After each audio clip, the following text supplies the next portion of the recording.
ప్రతి రాష్ట్రంలో చిన్న తరహా పరిశ్రమల ద్వారా ఉపాధి అవకాశాలు మెరుగుపరిచేందుకు కేంద్ర ప్రభుత్వం ప్రత్యేక నిధులు కేటాయించిందని మల్కాజిగిరి ఎంపీ ఈటెల రాజేందర్ తెలిపారు. 1,50,000 కోట్ల రూపాయల నిధులు కేటాయిస్తే రాష్ట్ర ప్రభుత్వం ఆ నిధులను పైసా కూడా వినియోగించుకునేందుకు ప్రయత్నించలేదన్నారు.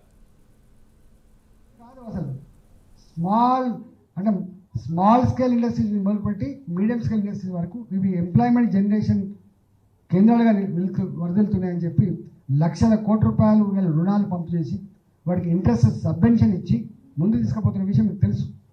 అందువల్ల ఇక్కడ బయారమే కాదు, ఏది వయబుల్ ఉందని చెప్పి మీకు ఒక విషయం తెలుసా, మన బడ్జెట్లో ఫస్ట్ టైం ఒక గొప్ప ప్రొవిజన్ పెట్టింది. 1,50,000 కోట్ల రూపాయలని 1,50,000 కోట్ల రూపాయలని సింగిల్ పైసా ఇంట్రెస్ట్ లేకుండా ఆయా రాష్ట్ర ప్రభుత్వాలు అక్కడ స్పెసిఫిక్గా ఇవాళ ఫుడ్ పార్క్స్ పెట్టడమో, లేకపోతే ఇంతకుముందు చెప్పినట్టుగా బయారం ఉక్కు ఫ్యాక్టరీ పెట్టడమో, లేకపోతే ఇంకోటి పెట్టడమో, మూతపడ్డ కంపెనీ పునరుద్ధరించడమో, దానికోసం మీరు వాడుకోమని చెప్పింది. ఇంతవరకు ఎవరు ఆలోచన చేయలేదు. 1,50,000 కోట్ల రూపాయలు గుర్తుపెట్టుకోండి. అవుతుండొచ్చు ఒక 5,000 కోట్ల రూపాయలు పెట్టు బయారం స్టీల్ కంపెనీ, ఎవరో దండాలు.